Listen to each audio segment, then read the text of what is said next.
formation des jeunes de la commune de Guida Tcharekao aux techniques de fabrication de lampadaires, organisée par l'École supérieure d'économie appliquée ESEA, ex-ENEA, sous l'égide du CRDI, en partenariat avec ONI Habitat. C'est tenu ce mardi 25 au 27 mai 2021 à la piscine olympique de Dakar. Un atelier qui s'inscrit dans le cadre d'un programme de recherche sur la sécurité, conjointement mené par l'ESEA, ex-ENEA, la faculté de l'aménagement et l'école de criminologie de l'Université de Montréal. Il s'inscrit dans le cadre d'un programme de recherche en sécurité financé par le CRDI et qui couvre une quinzaine de pays africains. Un premier travail de diagnostic sur la sécurité a été réalisé dans les 3 communes de Guida Tcharekao, Grand-Yoff et Kermassa, qui a permis de mesurer l'ampleur du phénomène de l'insécurité et de la criminalité en général, de voir la nature et les manifestations de l'insécurité, de comprendre les tenants et les aboutissants de ce phénomène, de voir la perception de la population sur les différentes réponses apportées et le recueil des actions à mener pour améliorer la situation. Monsieur Ali Sadat Timira, coordinateur de l'équipe de recherche sur la sécurité urbaine, nous fait le point de cet atelier. Sadat Timira, je suis le coordonnateur de l'équipe de recherche sur la sécurité urbaine. Alors cet atelier justement est organisé dans le cadre d'un grand programme de recherche financé par le CRDI portant sur la sécurité urbaine et concerne une vingtaine d'équipes de recherche en Afrique.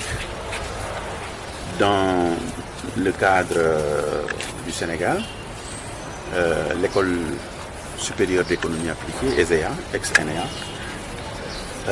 en collaboration justement avec l'Université de Montréal, avec la participation de ONU Habitat, a conduit un travail important de recherche sur la sécurité urbaine qui a concerné 3 communes de l'agglomération dakaroise. Il s'agissait des communes de Grand-Yoff, la commune de Kermassar, devenue aujourd'hui département, et la commune de Guida Tcharekao. Alors, il s'agissait dans un premier temps de faire un travail de diagnostic. Avant de pouvoir apporter une solution à un problème, il faudrait d'abord que le problème soit circonscrit et qu'il soit compris, qu'on puisse maîtriser les tenants et les aboutissants. Alors c'est dans ce cadre-là qu'un premier travail de diagnostic approfondi a été fait sur la base d'une enquête de victimisation qui a concerné plus de 1000 ménages à Dakar, donc dans ces 3 communes. Et ce qu'il est surtout important de retenir, c'est qu'à l'issue de ce travail, nous avons eu l'exacte mesure de l'ampleur du phénomène d'insécurité qui sévit actuellement dans notre ville. Je pense que l'actualité récente des 2 dernières semaines a été très fortement marquée justement par cette insécurité. Juste pour donner quelques chiffres illustratifs. Aujourd'hui, cette enquête a révélé que sur 1000 ménages enquêtés, donc 1000 ménages enquêtés, un quart des ménages affirment avoir été soit l'objet d'un vol ou d'une agression d'un des membres du ménage. C'est plus de 25%. Ce taux comparé à la moyenne mondiale qui est de l'ordre de 2,2% montre que nous avons atteint des niveaux extrêmement importants en termes d'insécurité. Et c'est cela peut-être qui explique aussi le sentiment d'insécurité extrêmement grandissant vécu par les populations. Effectivement, nos résultats d'enquête ont montré que plus de 75% des ménages enquêtés ont estimé qu'ils ne se sentaient pas en situation de sécurité. Donc, on voit l'ampleur du phénomène et comment aujourd'hui la question de la sécurité devient un élément tout à fait important de la demande sociale urbaine. Donc c'est une urgence, c'est une interpellation. Et cette interpellation, ce n'est pas simplement en direction des autorités, mais c'est aussi en direction des structures de formation et de recherche. Il faut investir cette question, comprendre les tenants et les aboutissants pour justement savoir sur quelles variables il faut agir de façon à ce que ce phénomène puisse connaître un recul. Et effectivement, nous avons pu constater, toujours dans le cadre de ce travail de recherche, que l'une des variables qui est peut-être encore insuffisamment prise en compte, c'est la situation spatiale de ces communes. Parce qu'en réalité, la plupart des actes de violence d'agression, de vol, sont commis dans des endroits qui sont choisis par les malfaiteurs. Or, qu'est-ce qui caractérise ces endroits? C'est souvent la précarité de l'aménagement, donc un niveau extrêmement précaire en termes de fonctionnalité urbaine, un niveau d'équipement particulièrement faible. L'agresseur va choisir un endroit très peu fréquenté. Il est très peu fréquenté parce que justement il est mal aménagé. Cet endroit est très peu fréquenté parce que peut-être nous n'avons pas d'éclairage public. Donc on voit qu'aujourd'hui, au-delà de l'arsenal répressif et au-delà de la gestion institutionnelle, pour laquelle d'ailleurs nous reconnaissons que l'État est en train de faire beaucoup d'efforts, il s'agit aussi de mobiliser d'autres leviers.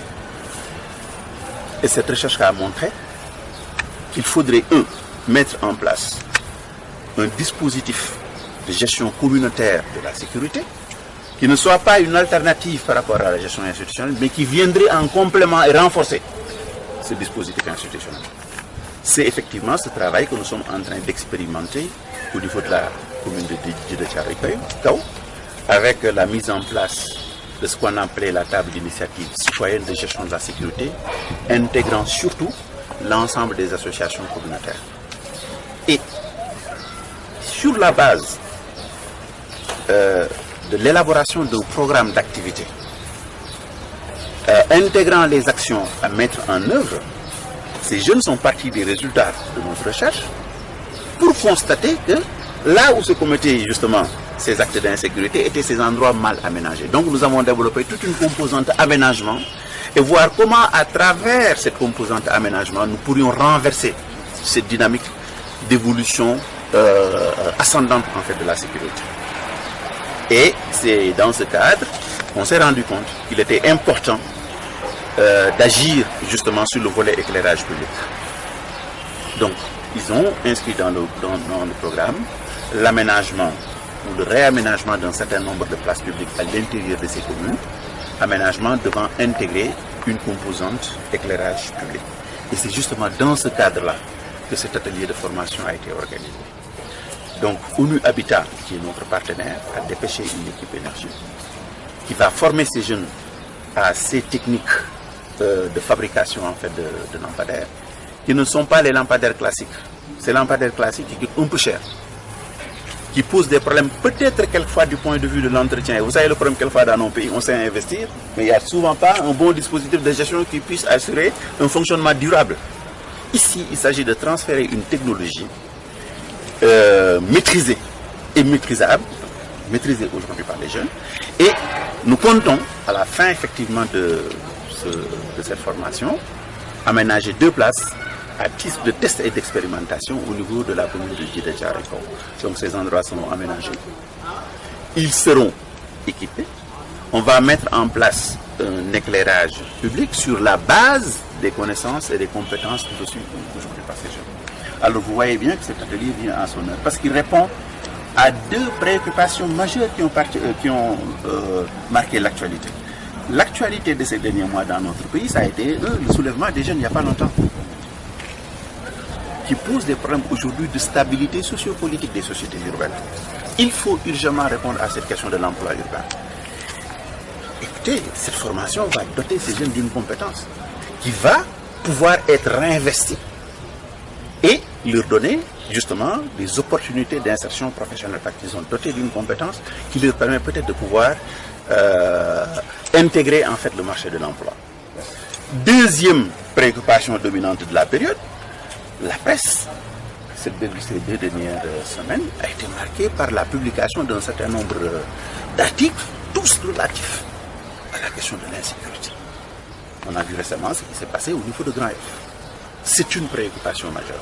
Et effectivement, cet atelier qui porte justement sur ces techniques de fabrication de lampadaires permettra à ces jeunes d'avoir les compétences requises, permettant de mettre en place ce programme d'éclairage public qui va participer à lutter contre l'insécurité. C'est donc dire qu'il participe quelque part à donner plus d'efficacité aux politiques publiques, particulièrement dans le contexte actuel de nos sociétés urbaines, qui sont quand même aujourd'hui dans une situation d'instabilité du fait justement de l'insécurité et du fait du chômage important de ces jeunes. Or, ces 2 préoccupations sont plus ou moins prises en charge par les objectifs de cet atelier. Merci.